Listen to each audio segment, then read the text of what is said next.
socialize in Vietnam. It's part of the culture. Now, another piece of the culture is tremendous respect for your ancestors. Right here, it's not uncommon to walk down the street and somebody's got a little fire going. They are burning something in honor of their ancestors. In Vietnam, when they split the land up, when you own a patch of land, you can do what you want with that land. Now, this is someone who had a rice paddy down in the Mekong Delta, and when Mom and Dad died, that's their grave. And then that land basically goes out of cultivation. That's a real problem. They're trying to get people to cremate, but this is part of the culture where there's your graveyard right outside your house. That's where your ancestors are. Tremendous respect for ancestors, and all the funeral flowers look alike. Houses are quite unique. They're tall now. Now, one family might live in this whole house. Those aren't individual apartments. But they're about 4 meters wide and 15 meters deep. And then they just vary in the number of stories. And you go in and they're all alike. It's this long bowling alley kind of look with a stairwell in the back. And maybe that's one reason they all look so fit and healthy. They're running up 5 flights of steps or something. Oh, the reason it's like this is years ago, the tax system was they taxed you on the number of feet frontage that you had, and so everybody just built narrow, deep houses to reduce their taxes. The food is really fresh in Vietnam. It's fresh. I mean, there's your chicken that you're going to have in just a few minutes. And it is absolutely delicious. Lots of French influence. There's your drive-up window. You just drive right up and pick your food up. When I travel, I try to be a good sport when you're eating. You eat a lot of things. I mean, I remember eating pigeons someplace, and you just eat a lot of things when you travel internationally. But this is one I turned down.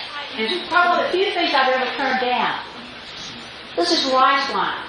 But can you see what's in the rice wine? What is that? Well, there's a scorpion in front, and behind it is a cobra. And they take rice wine and they put a cobra with its poison sacs and a scorpion with its poison sacs and let it all kind of blend together. Yeah, you can serve that if you're in Vietnam. But actually, rice wine is very cheap and it's a really problem. Alcoholism is a big problem in the Mekong Delta, and a lot of men drink and they die in their early 40s because of the alcoholism. By the way, cobras weren't even native to Vietnam. They imported them from China because they imported the cobras to eat the rats that were hurting the rice paddies. And now about 200 people a year die of cobra bites in the rice paddies. So, yes, they brought them in. Tourism is really taking off in Vietnam, and probably a major tourism spot is Halong Bay. Wonderful ships. I mean, you can have nice little cabins like this. Very upscale travel. They love to celebrate. And every company had Christmas trees, and it wasn't even Christmas. It was January. That was the one at Nestle. That's the one at Intel with the CDs all over it. Very decorated. Lots of celebration in the culture. Very happy, optimistic culture. Gift giving, very important. If you go, plan on giving gifts, plan on receiving gifts. There is still poverty in the country. This is down in the Mekong Delta, and you do still have some extreme poverty. These people had no plan for their house, and so they just built out over the water, and this is how they live. There are also people living on boats in there, and they live on that boat their entire life. Very common scene in Vietnam, tearing down the old and building the new. And you see the new buildings right next to the old buildings. Lots of new construction going on. But a very overstressed infrastructure. That is not, it wasn't like I was some journalist and I went out and found this one little picture. This is virtually every telephone pole. That's a gas station in the country. Now, they had big petrol stations in the towns, but this is what a little gas pump would look like. And I mean, you're riding a motorcycle, you're not filling up a car, and they just fill that up and measure it, and that's how you buy your gas. Quite beautiful images. These two are right in Hanoi in a government area, and you can kind of see the government buildings in the background. But you see a lot of workers like this. I mean, labor costs are low, so you can sit there and you can pick the weeds out by hand. You see the water buffalo. I don't know how many more years they're going to dot the countryside. Uncle Ho, remember Ho Chi Minh? You're going to see a picture or a statue of Ho Chi Minh in every boardroom. I can't remember which of these two it was, but one of them was in Deloitte's boardroom. The one on the right. The one on the right. The one on the left was FTP. Okay, good. Thank you. But yeah, American business, Ho Chi Minh, that was the enemy for Americans back during the Vietnam War. They're so friendly. You ask them, can we take your picture? Oh, and they just love it. They'll pose for you, just so friendly. The children, very young culture, very friendly. And that's all I have for you. But I can answer any questions, or I'll try to answer any questions. But I would encourage you, if you have the opportunity to go to Vietnam, I think it's going to be a big part of your professional life. Just the optimism of the country, the youth of the country, the literacy of the country. There's so much more to them. They're economically, they're going to be an economic power that rises. Would be if I had to get money on it, that would be a big yes. But thank you so much.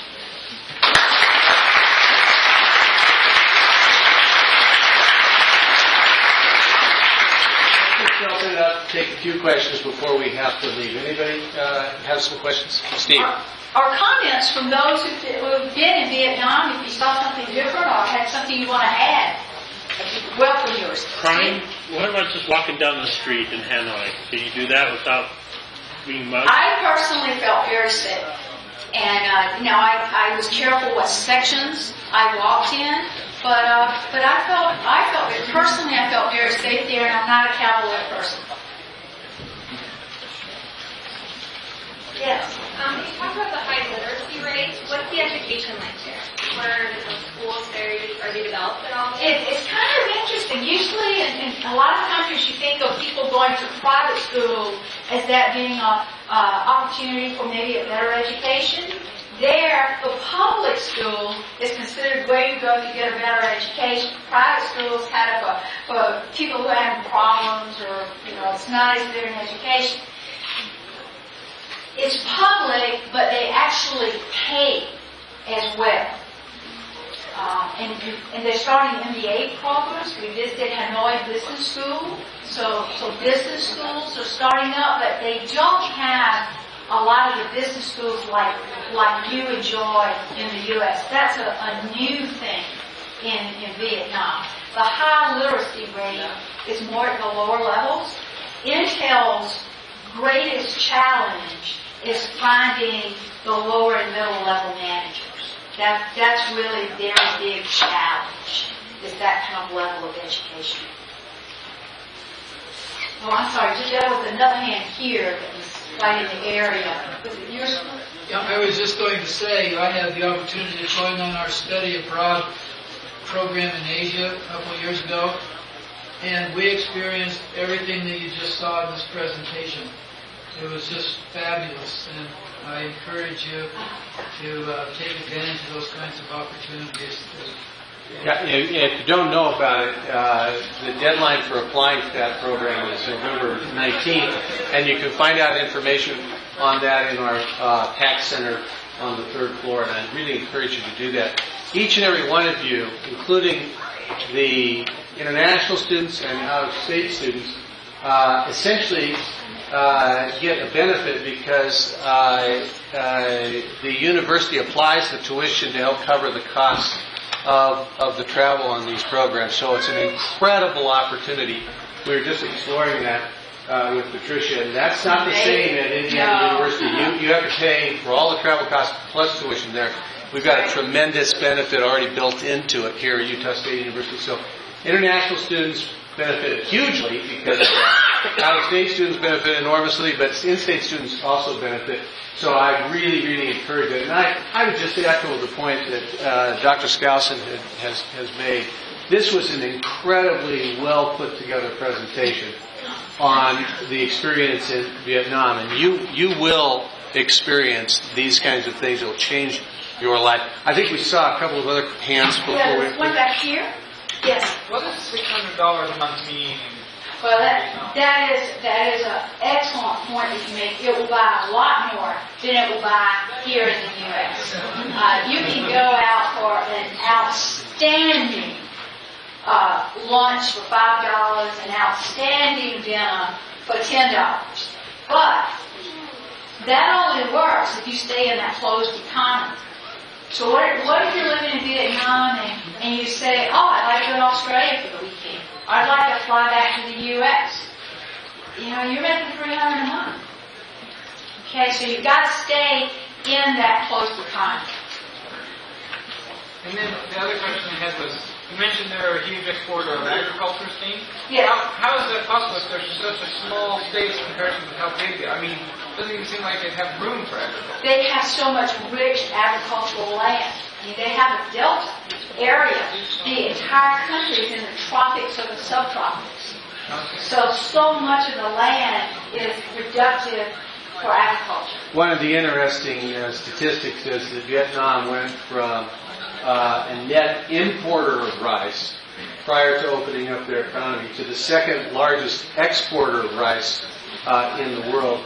And to me, just to echo a comment that Professor McDougall made, the extraordinary thing is that it's such a young society. And these young people really don't carry the scars of the past that you might expect. And most of the country has now been born since the end of the United States presence in Vietnam. They really are eager to engage with us. They really are looking for opportunities to be commercially involved with us. It doesn't feel like a communist country.